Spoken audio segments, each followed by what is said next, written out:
Good morning. Century ply సమర్పిస్తున్న business breakfast షోకి స్వాగతం. ఏషియన్ మార్కెట్స్ లో ఒక ఫ్లాటిష్ ట్రేడింగ్ ధోరణి కనిపిస్తుంది.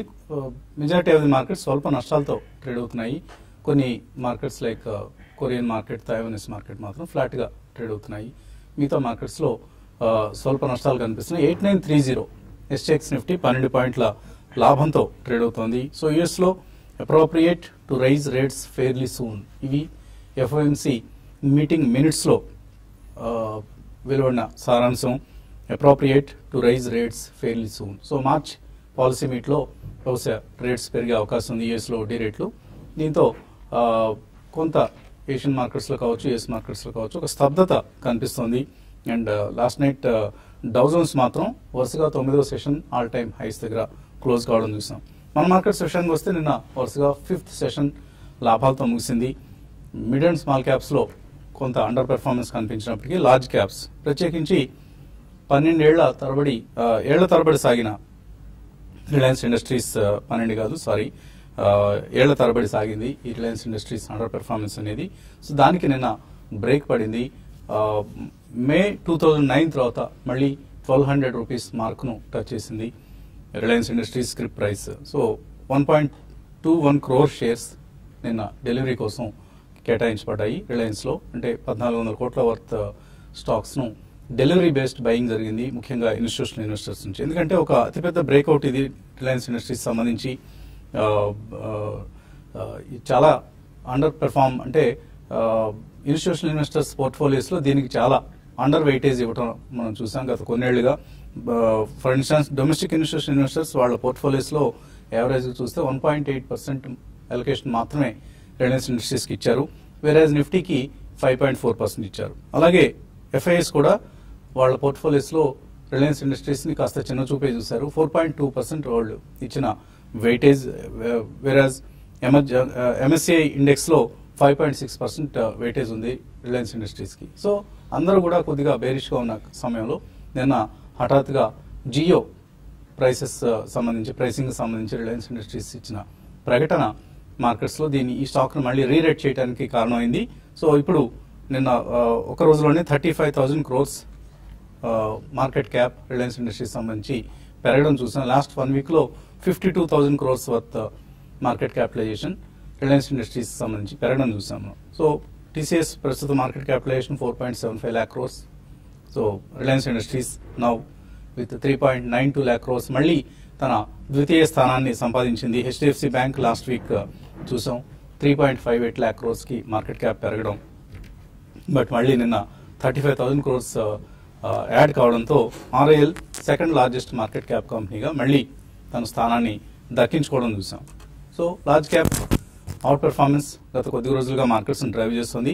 మొదట టీసీఎస్, తర్వాత హెచ్డిఎఫ్సి బ్యాంక్, అలాగే తర్వాత యాక్సిస్ బ్యాంక్, నిన్న ఆర్ఐఎల్. ఇలా ఏదో ఒక లార్జ్ క్యాప్ మార్కెట్ మూవ్మెంట్స్ ని ఆదుకుంటోంది. నిఫ్టీని 8900 దిశగా తీసుకువెళ్ళాయి ఇవన్నీ కూడా. నిన్నైతే 8950 కూడా టచ్ చేసి నిఫ్టీ ట్రేడ్ కావడం చూసాం. సో లాస్ట్ 10 years లో రిలయన్స్ ఇండస్ట్రీస్ కేవలం 75% రిటర్న్ ఇచ్చింది. ఇదే సమయంలో నిఫ్టీ 138% రిటర్న్ ఇస్తే రిలయన్స్ ఇండస్ట్రీస్ అండర్ పెర్ఫార్మెన్స్ చూసాం. మేబీ రాబోయే రోజుల్లో ఆర్ఐఎల్ అవుట్ పెర్ఫార్మెన్స్ కొంత మనం గమనించే అవకాశం ఉంది, పరిస్థితులన్నీ కూడా ఇప్పుడు ఉన్న విధంగానే కొనసాగితే. అలాగే నిన్న idea cellular, Karnataka bank, just dial ఇటువంటి స్టాక్స్ అన్ని కూడా కొంత అవుట్ పెర్ఫార్మ్ చేశాయి. దో మిడ్ క్యాప్ అండర్ పెర్ఫార్మెన్స్ ఉన్నప్పటికీ.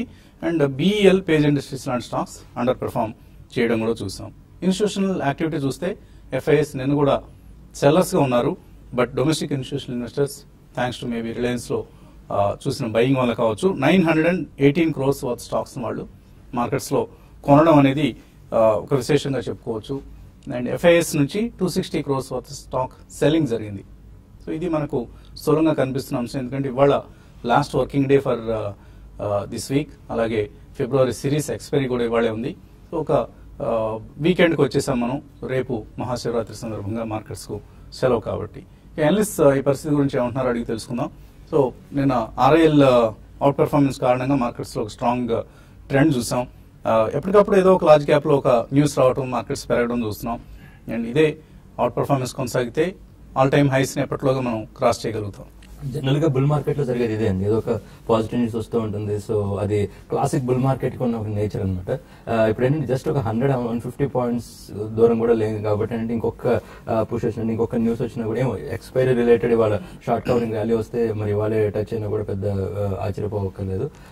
అంటే అట్లీస్ట్ క్లోజింగ్ బేసిస్ మీద అయితే 8997 కాబట్టి అంటే క్లోజింగ్ బేసిస్ మీద ఆల్ టైమ్ హై టచ్ చేసే ఛాన్స్ పెద్ద దూరంలో లేదేమనిపిస్తుంది. సో ఇప్పుడు ఏంటంటే ఎక్స్పైరీ అయిపోయిన తర్వాత నెక్స్ట్ వీక్ నుంచి మెల్లిగా స్టేట్ ఎలక్షన్ రిజల్ట్స్ రిలేటెడ్ అంటే ఆ రిలేటెడ్ బజ్ ఆ రిలేటెడ్ ఎందుకంటే మార్చ్ సిరీస్ లో 11th వస్తుంది కాబట్టి రిజల్ట్స్ అంటే mid of the expiry season వస్తుంది కాబట్టి మార్చ్ సిరీస్ కి probably election results main driving force అవ్వచ్చు, ఎందుకంటే రిజల్ట్ సీజన్ కూడా అయిపోయింది కాబట్టి బ్రాడ్లీ. సో నెట్ ఏదో ఒక పాజిటివ్ న్యూస్ రావడం, ఎందుకంటే రిలయన్స్ ఇండస్ట్రీస్ ఏంటంటే లాస్ట్ 2008 తర్వాత అప్పటికున్న ప్రాఫిట్ కి ఇప్పుడు డబుల్ అయిందండి ఓవరాల్ గా కంపెనీ ప్రాఫిట్. షేర్ ప్రైస్ దానికి 30% కింద ఉంది. అంటే ఏంటంటే మొత్తం మార్కెట్ లో చాలా అండర్ పర్ఫార్మ్ చేసిన అంటే చాలా అండర్ వాల్యూడ్ స్టాక్ గా ఒక రకంగా మనం చెప్పుకోవచ్చు. సో ఆ రకంగా ఇప్పటివరకు ఏంటంటే లాస్ట్ 8 years లో మొత్తం నిఫ్టీ ర్యాలీకి అసలు ఏమాత్రం కంట్రిబ్యూట్ చేయలేదని చెప్పుకోవచ్చు. ఇప్పుడు ఏంటంటే ఇక్కడ నుంచి నెక్స్ట్ వేవ్ కి అంటే నెక్స్ట్ నిఫ్టీ రైజ్ కి రిలయన్స్ లీడింగ్ లాంటి ఫోర్స్ అవుద్దా అని చెప్పేసి అయ్యే ఛాన్సెస్ ఉన్నాయి. ఎందుకంటే అండర్ వాల్యూడ్ కాబట్టి అందులో చాలా మంది ఇన్స్టిట్యూషన్ ఇన్వెస్టర్స్ దగ్గర పొజిషన్ లేదు కాబట్టి ఇప్పుడు వాళ్ళందరూ యాడ్ చేసే ప్రయత్నంలో రిలయన్స్ ఇండస్ట్రీస్ ఇంకా పెరిగే ఛాన్స్ కనబడుతుంది. So Reliance Jio revenue EBITDA కనుక స్టార్ట్ అయితే EBITDA పాజిటివ్ రావడం స్టార్ట్ అయితే అది overall organisation shape organisation size ఇంకా మల్టీఫోల్డ్ అయిపోతుందండి. సో రిలయన్స్ ఇండస్ట్రీస్ ఎవరిదైనా పొజిషన్ లేకపోతే డెఫినెట్ గా యాడ్ చేసే ప్రయత్నం చేయొచ్చు అని మా ఉద్దేశం. సో ట్రేడర్స్ కి ఎటువంటి సలహా ఇస్తారు ఈ ఎక్స్పైరీ రోజు? ఎక్స్పైరీ కొంచెం వోలటాలిటీ అనేది ఉండొచ్చు. నిన్నటి రోజు చూస్తే రిలయన్స్ డేగా చెప్పొచ్చు. అయితే మా రిలయన్స్ చాలా స్ట్రాంగ్ వెయిటేజ్ ఉంది, దానివల్ల నిఫ్టీ ప్లస్ లో ఉన్నా కూడా స్టాక్స్ మాత్రం మనం చూసాము మార్నింగ్ లో 850, 900 అడ్వాన్సెస్ ఉంటే ఈవినింగ్ వచ్చేటప్పటికి ఆల్మోస్ట్ మనకి 200, 300 వచ్చేసింది. అంటే హయ్యర్ లెవెల్స్ లో బాగా కరెక్షన్ చూసాము. కాబట్టి మిడ్ క్యాప్ లో ఈ విధమైన సైకలాజికల్ సెల్లింగ్ అంటాం మనం. ఎందుకంటే నిఫ్టీ ఆల్ టైమ్ హైస్ కి రావడము లేకపోతే 52 హై టచ్ అవుతున్నప్పుడు ఇటువంటి సెల్లింగ్ అనేది వస్తుంటుంది. కాబట్టి ఈ రోజు కూడా అదే విధమైన సెల్లింగ్ అనేది మనకి మిడ్ క్యాప్ లో ఉండొచ్చు. అటు ఎఫ్ఐఎస్ కానీ చూసుకుంటే ఎక్కువగా ఈ రోజు నిన్నటి రోజు చాలా వరకు లాంగ్ అన్వైండింగ్ అనేది చూసాము. తర్వాత ఆప్షన్స్ వైపు పొజిషన్స్ ని తర్వాత చాలా వరకు క్లోజ్ చేసుకున్నారు. ఆ తర్వాత రోల్ ఓవర్స్ కానీ చూసుకుంటే బ్యాంక్ నిఫ్టీలో పెద్దగా రోల్ ఓవర్స్ కాలేదు, నిఫ్టీలో మాత్రం రోల్ ఓవర్స్ పర్వాలేదు అనిపిస్తున్నాయి. అయితే stock specific action role overs overall market లో కానీ చూసుకుంటే స్టాక్ స్పెసిఫిక్ రోల్ ఓవర్స్ చూసాము. రిలయన్స్ లాంటి దాంట్లో బాగా మనకి రోల్ ఓవర్స్ కూడా జరగడం చూసాము. అట్ ద సేమ్ టైం కొన్ని మెటల్ కి చెందిన వాటిలో రోల్ ఓవర్స్ కొంచెం తక్కువ, ఎందుకంటే లాస్ట్ ఒక 2-3 months గా బాగా పెరుగుతూ వచ్చినాయి కాబట్టి కొంచెం రోల్ ఓవర్స్ వీటిలో తక్కువ చూసాము. తర్వాత కొంచెం డిఫెన్స్ వైపు రోల్ ఓవర్స్ కూడా బాగున్నాయి. అంటే డిఫెన్స్ స్టాక్ ఎఫ్ఎంసీజీ తర్వాత ఈవెన్ ఫార్మా కౌంటర్స్ లో కూడా రోల్ ఓవర్స్ ఉన్నాయి. ఏదైనా కూడా మార్కెట్స్ ఈ రోజు మాత్రం మార్కెట్స్ లో కొంచెము సైడ్ వేస్ లో ఉండే అవకాశాలు ఎక్కువ ఉన్నాయి. స్టాక్ స్పెసిఫిక్ యాక్షన్ ఉండొచ్చు. బయింగ్ విషయానికి వస్తే సన్ ఫార్మాని ఈరోజు డే పరంగా కూడా బై చేసుకోవచ్చు. తర్వాత ఫ్యూ డేస్ కూడా సన్ ఫార్మాని పొజిషనల్ ట్రేడర్స్ బై చేయమని చెప్తాను. తర్వాత ఇంట్రాడేలో సెల్లింగ్ విషయానికి వస్తే హీరో మోటార్ కార్పొరేషన్ ని హయ్యర్ లెవెల్స్ లో సెల్ చేయమంటాను. తర్వాత బ్యాంకింగ్ స్టాక్స్ లో కూడా కొన్ని వీక్ కావచ్చు. ఈ రోజు ఐసిఐసిఐ లాంటివి కొంచెం వీక్నెస్ అనేది రావచ్చు. నెక్స్ట్ సిరీస్ లో కొంచెం కాంట్రేరియన్ బెట్ కింద డాక్టర్ రెడ్డీస్ ని F&Oలో పొజిషన్ తీసుకోమంటాను. ఇక్కడ నుంచి ఒక 100 రూపీస్ 120 రూపీస్ జంప్ రావచ్చు. అదేవిధంగా మారుతిని నెక్స్ట్ సిరీస్ లో హయ్యర్ లెవెల్స్ లో షార్ట్ సెల్ చేయమంటాను ఈ సిరీస్ కాకుండా. ఓవరాల్ గా మార్కెట్స్ కానీ చూసుకుంటే ఫ్లాట్ గా క్లోజ్ అయ్యే అవకాశం ఉంది. ఆప్షన్స్ డేటా కానీ చూసుకుంటే ఎక్కువ నిఫ్టీకి ఈవెన్ 9000 కాలకు కూడా మంచి డిమాండ్ అనేది మనం చూసాము. కాబట్టి ఇక్కడ నుంచి ఏంటంటే ఎవరి డిపోలో మార్కెట్ బై అని చెప్తాను. అయితే ఈ మిడ్ క్యాప్ లో సెల్లింగ్ అనేది ఇంకా కొన్ని రోజులు ఉండే అవకాశాలు కనపడుతున్నాయి. కాలర్స్ లైన్ లో ఉన్నారు. మొదటి కాలర్ అనంతపురం నుంచి Ramu. Hello, good morning sir. Vasant Kumar sir. Morning అండి, అడగండి రాము. ఏం లేదు సార్, విఆర్ లాజిస్టిక్ ఈ రేట్ లో కొనొచ్చు సార్. విఆర్ఎల్ లాజిస్టిక్స్ ఎంతకాలం హోల్డ్ చేస్తారు? అదే ఇంకోటి సార్ క్వశ్చన్, ఇప్పుడు దీంతో ప్రమోటర్స్ చాలా తక్కువ ఉన్నారు సార్ కొన్ని కంపెనీల్లో. దాంట్లో అలాంటి దాంట్లో ఎంత సార్ ఇన్వెస్ట్ చేయొచ్చా ఎలా సార్? ప్రమోటర్ స్టేక్ తక్కువ ఉందంటారా? చాలా తక్కువ ఉంది. ఇప్పుడు కరూర్ వర్షం అయితే 2% ఉన్నారు సార్. అలాంటి దాంట్లో ఎలా సార్ ఇన్వెస్ట్ చేయొచ్చా ఎలా అని కొంచెం డౌట్ ఉంది సార్. మీ డైలీ మీ న్యూస్ వింటున్నాము టీవీ లో, దానికోసం మేము డౌట్ క్లియర్ చేసుకున్నాం. సెకండ్ క్వశ్చన్ గురించి మాట్లాడాలంటే promoter stake for example ITC ఉంది, లేదంటే ఐసిఐసిఐ బ్యాంక్ ఉంది, లేదంటే హెచ్డిఎఫ్సి బ్యాంక్ ఉంటే ప్రమోటర్ స్టేక్ 0 ఉంటుందండి. ఎందుకంటే వాటి నేచర్ ఆఫ్ ద కంపెనీ అది, వాటి ఏంటంటే బోర్డ్స్ రన్ చేస్తాయి, తర్వాత ఏంటంటే అవి ఇన్స్టిట్యూషనల్ రిలేటెడ్ నేమ్స్ అనమాట. సో అటువంటి వాటిలో ప్రమోటర్ స్టేక్ తక్కువ ఉన్నా కూడా అది ఇబ్బంది కాదు, ఎందుకంటే అది సంస్థ నేచర్ అది. కానీ జనరల్ గా ప్రమోటర్ రన్ కంపెనీస్ లో కనుక మామూలుగా ఒక ఐడెంటిఫైడ్ ప్రమోటర్ ఉండి అటువంటి ప్రమోటర్ రన్ కంపెనీస్ లో వాళ్ళ ప్రమోటర్ స్టేక్ ఎక్కువ ఉన్న కంపెనీస్ ని చూస్ చేసుకోవడం బెటర్ అండి. 60-70-75% దాకా ఉన్న ప్రమోటర్స్ స్టేక్ ఉన్న కంపెనీస్ చూస్ చేసుకుంటే ఏంటంటే వాళ్ళకు కూడా ఇంట్రెస్ట్ ఉందంట, అంటే వాళ్ళకు కూడా ఇంట్రెస్ట్ ఉంది ఆ కంపెనీ మీద అని మనకు ఒక సంకేతం వస్తుంది. అటువంటి కంపెనీస్ ఇన్వెస్ట్ చేయడం బెటర్ అండి. ప్రమోటర్స్ గురించి వచ్చింది కాబట్టి దృష్టిలో పెట్టుకోవాల్సింది ఏంటంటే ప్రమోటర్ షేర్ ప్లెడ్జ్ ఎంత ఉందో ఒకసారి చూసుకోవాలి. ఎందుకంటే ప్రమోటర్ దగ్గర షేర్స్ ఉన్నా కూడా చాలా కంపెనీస్ ఏమవుతుందంటే వాళ్ళు దాన్ని ప్లెడ్జ్ పెట్టేస్తారు. ప్లెడ్జ్ అంటే మార్టిగేజ్ పెట్టేసి వాళ్ళు దాని మీద లోన్ తీసుకునే ప్రయత్నం చేస్తారు. ఎక్కడైతే ప్రమోటర్ షేర్ ప్లెడ్జ్ ఉందో అటువంటి కంపెనీస్ అవాయిడ్ చేసే ప్రయత్నం చేయండి. సో అంటే ఇన్స్టిట్యూషన్ రిలేటెడ్ కంపెనీస్ అయితే 0 ఉన్న ప్రాబ్లం లేదు. నార్మల్ కంపెనీస్ లో అయితే ప్రమోటర్ స్టేక్ ఎక్కువ ఉన్న కంపెనీస్ అయితే బెటర్ అండి. తర్వాత కాలర్ హైదరాబాద్ నుంచి సందీప్. హలో, నమస్కారం సార్. నమస్తే అండి, అడగండి. ఇది టీసీఎస్ ఇప్పుడు హోల్డ్ చేయొచ్చా, సేల్ చేయొచ్చా అంటే 2 షేర్స్ ఉన్నాయి, దగ్గర ఒక 10 years నుంచి హోల్డ్ చేస్తున్నాము. టీసీఎస్ ఆయన చాలా లాంగ్ టర్మ్ ఉంచండి. అంటే ఆల్రెడీ మీరు bulk of the slow down చూస్తారు. అంటే ఎప్పటికి కూడా ఏంటంటే ట్రంప్ రిలేటెడ్ ఇంకా అంబిగ్విటీ ఉంది, H1B వీసాస్ ఏమవుతాయి, స్లో డౌన్ ఆ ఇష్యూస్ అన్ని ఉన్నాయి. మీరు ఎప్పుడో లాంగ్ టర్మ్ ఇన్వెస్టర్ లాగా అనిపిస్తున్నారు మీరు చెప్పిన దాన్ని బట్టి. సో అన్నాళ్ళ నుంచి ఉండేటంటే మీరు హోల్డ్ చేయండి, ఎందుకంటే కంపెనీ ఇప్పుడు బైబ్యాక్ కూడా అనౌన్స్ చేసింది, మేనేజ్మెంట్ కూడా మారింది. సో ఓవరాల్ గా టాటా గ్రూప్ కైనా టీసీఎస్ ఇప్పుడు ఆల్మోస్ట్ బ్రెడ్ విన్నర్ లాంటిది అనమాట. ఎందుకంటే ఆల్మోస్ట్ మెయిన్ రెవెన్యూ వస్తుంది అక్కడి నుంచి కాబట్టి. సో వాళ్ళు ఎలా అయినా ఆ సంస్థని స్ట్రాంగ్ గానే ఉంచుతారండి. సో మా సలహా ఏంటంటే మీరు హోల్డ్ చేయమని చెప్తున్నాను. ఇంకా కాల్స్ అలాగే మెయిల్స్ కొనసాగించబోయే ముందు కాసేపు ప్రకటనలు.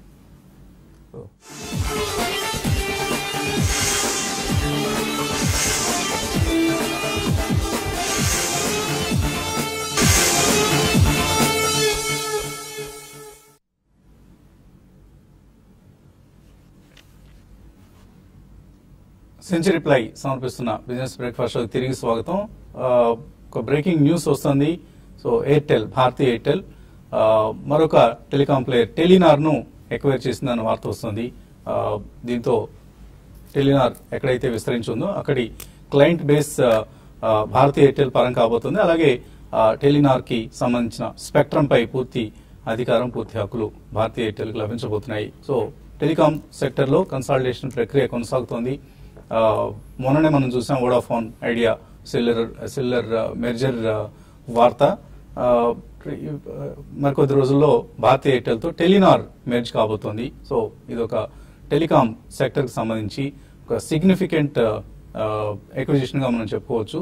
సో టెలికాం సెక్టర్ లో ముదురుతున్న పోటీ భవిష్యత్తులో బహుశా ఇందాక బ్రేక్ సమయంలో జగన్నాథ్ గారు చెప్తున్నట్లుగా 3-4 ప్లేయర్స్ మాత్రమే మిగలబోతున్నారు. ఇక maybe Bharti Airtel, Reliance Jio, BSNL and the Vodafone Idea cellular combine. So ఎటువంటి కామెంట్ చేస్తారు? అంటే ఈ స్టాక్ మీద ఇవాళ ఎలాంటి ఇంపాక్ట్ ఉండబోతుంది? అది యాక్చువల్లీ ఒక 5 years బ్యాక్ ఆల్మోస్ట్ ఇండియాలో చాలా హెవీ సర్వీస్ ప్రొవైడర్స్ అయిపోయారండి. 16 players అయిపోయారు. అంటే వరల్డ్ వైడ్ ఏ కంట్రీలో కూడా 3 కంటే ప్లేయర్స్ లేరు అనమాట. ఇండియాలో 16 players అయిపోయారు. ఇప్పుడు ఏంటంటే ఆ కన్సల్టేషన్ ప్రాసెస్ అవుతుంది. అది ఎటు అవ్వాల్సిందే. అండ్ రిలయన్స్ జియో రావడం వల్ల ఏంటంటే ఆ ప్రాసెస్ కొంచెం యాక్సిలరేట్ అయింది అనుకోవచ్చు, అది స్పీడ్ అయింది అనుకోవచ్చు అనమాట. ఇప్పుడు టెలినార్ 5 crore సబ్స్క్రైబర్ బేస్ ఉంది. సో ఇప్పుడు అదంతా భారతీ ఎయిర్టెల్ కి యాడ్ అవుతుంది. మన ఆంధ్ర, తెలంగాణ ఏరియాలో కూడా మనకు ఉంది. అది మధ్యప్రదేశ్, తర్వాత UP, Uttarakhand, Bihar. So 7 circles లో ఆపరేట్ చేస్తున్నారంటే సో అదంతా ఇప్పుడు భారతీ ఎయిర్టెల్ కి యాడ్ అవుతుంది. చివరికి 3 మిగిలిన తర్వాత Bharti, Vodafone, Reliance private sector లో, అంటే వీళ్ళ 3 మిగిలిన తర్వాత అప్పుడు ఇక ఫైనల్ మనకి వాళ్ళ రియల్ ప్రైసింగ్ పాయింట్స్ అవన్నీ వస్తాయండి. ఇప్పుడు ఏంటంటే కన్సల్టేషన్ ప్రాసెస్ లో ఒకరి మీద ఒకరు ప్రైస్ వార్, తర్వాత చిన్న చిన్న కంపెనీస్ ని టేక్ ఓవర్ చేయడం. నెక్స్ట్ 1 year లో మనం ఆల్మోస్ట్ ఒక 6-7 ఇటువంటి ఎక్విజిషన్స్ చూసే ఇలాంటి పరిస్థితి కనబడుతుందండి. సో ఓన్లీ ఏంటంటే భారతీ ఎయిర్టెల్ ఈ ప్రాసెస్ లో ఎంత డెట్ యాడ్ చేసుకోవాల్సి వస్తుంది అనేది ఒకటి మనం చూసుకోవాలి. ఎందుకంటే Bharti Airtel already 4% profit margin లో ఆపరేట్ చేస్తుంది. డెట్ చాలా ఎక్కువ ఉంది. సో దీనివల్ల డెట్ యాడ్ అయితే మళ్ళీ ఏమైనా భారతీ ఎయిర్టెల్ షేర్ ప్రైస్ మీద ఏమన్నా ప్రెషర్ పడుద్ది అనేది అదొక అంశం. అంటే డీల్ అమౌంట్ అనౌన్స్ చేసిన తర్వాత అది మనకు తెలుస్తుంది. So additional spectrum 1800 MHz band లో అడిషనల్ స్పెక్ట్రమ్ రాబోతుంది టెలినార్ ఇండియా ఎక్విజిషన్ కారణంగా. సో రిలయన్స్ నిన్న జియో ప్రకటన తర్వాతే నిన్న లాభపడటం మనం చూసాం. జియోకి సంబంధించిన టారిఫ్ ప్లాన్స్ ను వాళ్ళు అనౌన్స్ చేసిన తర్వాత ఇవాళ బహుశా భారతీ ఎయిర్టెల్ స్టాక్ లో కూడా మనం హైట్ అండ్ యాక్టివిటీ చూడబోతున్నాం. అలాగే ఈమెయిల్ సందేహాలు మనకు అందాయి. కొన్ని ఈమెయిల్స్ ను తీసుకునే ప్రయత్నం చేద్దాం. రవిచంద్ర అడుగుతున్నారు, ఒక మంచి ఆటో యాన్సిలరీ స్టాక్ ని రికమెండ్ చేయమంటున్నారు. మిందా కార్ప్, ఇందులో నో ప్రాఫిట్ నో గెయిన్ లో ఉన్నారు ప్రస్తుతం, హోల్డ్ చేయొచ్చా, స్విచ్ కావచ్చా? లుమాక్స్ ఆటో లాంటి స్టాక్ స్విచ్ కావచ్చా? మెందకార్ కూడా బాగానే ఉందండి, అది కూడా హోల్డ్ చేయొచ్చు. లేదంటే వాళ్ళదే, అంటే వాళ్ళ గ్రూప్ కాదు కానీ అదే ప్రమోటర్ ఫ్యామిలీ. సో మిందా ఇండస్ట్రీస్ అది కూడా బాగానే ఉంది అనిపిస్తుంది. ఇద్దరు మంచి కాంపిటీషన్ లో రన్ అవుతున్నారు. సో అదే స్పేస్ లో ఏంటంటే ఇంకొద్దిగా బ్రాడ్ సెగ్మెంట్ తీసుకుంటే విఎస్టీ టిల్లర్స్ అండ్ ట్రాక్టర్స్ అని ఇంకో కంపెనీ ఉంది. ట్రాక్టర్స్ లో మంచి నేమ్ అది, అదొకటి కూడా చూసే ప్రయత్నం చేయొచ్చు. తర్వాత రవికాంత్ సర్వా అన్న పేరుతో వచ్చింది mail. Franklin India smaller companies fund లో నెలకు 6,000 రూపాయలు, DSP BlackRock microcap fund లో 5,000 రూపాయలు చొప్పున ఎస్ఐపి చేస్తున్నారు. ఇదే ఫండ్ లో లంసమ్ కూడా చేశారు. ఈ ఫండ్స్ లో కంటిన్యూ చేయొచ్చా? తప్పకుండా కంటిన్యూ చేయొచ్చండి. మీ ఎగ్జిస్టింగ్ రెండు కూడా best performing in that category. Number 1 is DSP BlackRock, maybe number 2 is Franklin Templeton smaller companies fund. ఈ రెండు టాప్ పెర్ఫార్మింగ్. ఇంకా ఉన్నాయి కదా, హెచ్డిఎఫ్సి మిడ్ క్యాప్ ఫండ్ ఉంది, ఎస్బీఐ మిడ్ క్యాప్ ఫండ్ ఉంది. వీటన్నిటితో కంపేర్ చేస్తే ఈ రెండు బాగా పెర్ఫార్మ్ చేస్తున్నాయి. I think DSP BlackRock microcap fund లో మాత్రం ఫ్రెష్ సబ్స్క్రిప్షన్స్ ని వాళ్ళు నిలిపివేస్తున్నారు, కొత్త ఎస్ఐపిఎల్ ని నిలిపివేస్తున్నారు ప్రస్తుతానికి.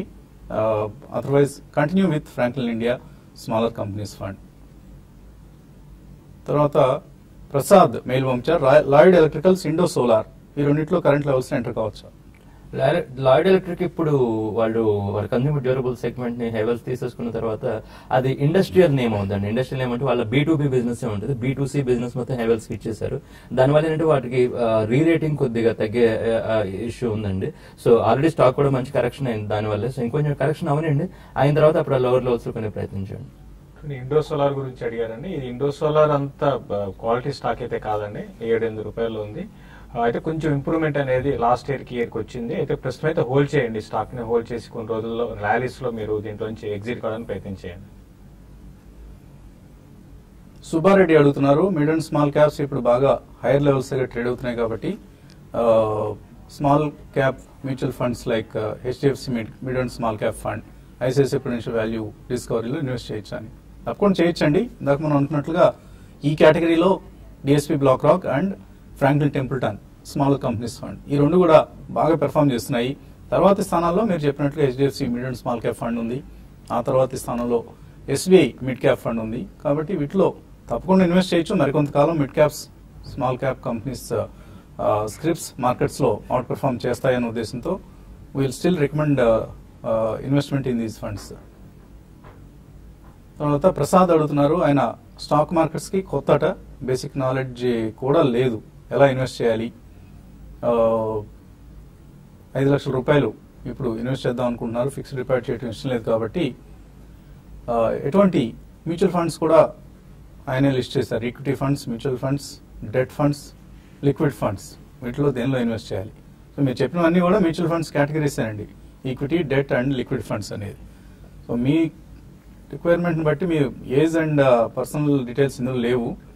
1 to 3 years కోసం ఆయనకి మార్కెట్ ఎక్స్పోజర్ తీసుకుందామంటే వీటిలో మీరు ఈక్విటీ మ్యూచువల్ ఫండ్స్ లో ఇన్వెస్ట్ చేయాలండి. అంటే డెట్ లిక్విడ్ వచ్చేప్పుడు దానికి అంటే దాని ఉద్దేశం వేరు, ఆ ఫండ్స్ ఉద్దేశం. సో మీరు మార్కెట్ ఎక్స్పోజర్ తీసుకుందామంటే ఈక్విటీలో ఉండాలి. దాంట్లో నా సలహా ఏంటంటే ఈక్విటీ డైవర్సిఫైడ్ తో స్టార్ట్ చేయండి. అట్లీస్ట్ ఒక 3-4 months కొద్దిగా ఎక్స్పీరియన్స్ వచ్చి, అంటే మీరు ఆ ఫండ్స్ ఫ్యాక్ట్ షీట్ వచ్చినప్పుడు గమనిస్తూ ఉండండి, ఆ ఫండ్ మేనేజర్స్ ఎటువంటి స్టాక్స్ కొంటున్నారు, ఎటువంటి స్టాక్స్ అమ్ముతున్నారు అని. అప్పుడు మీకు కూడా అనుభవం వచ్చిన తర్వాత ఒక 6 months తర్వాత మెల్లిగా మీరు డైరెక్ట్ ఈక్విటీలో వచ్చే ప్రయత్నించండి.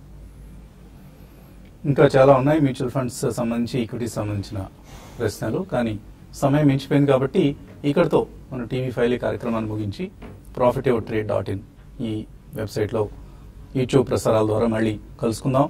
So keep watching TV5.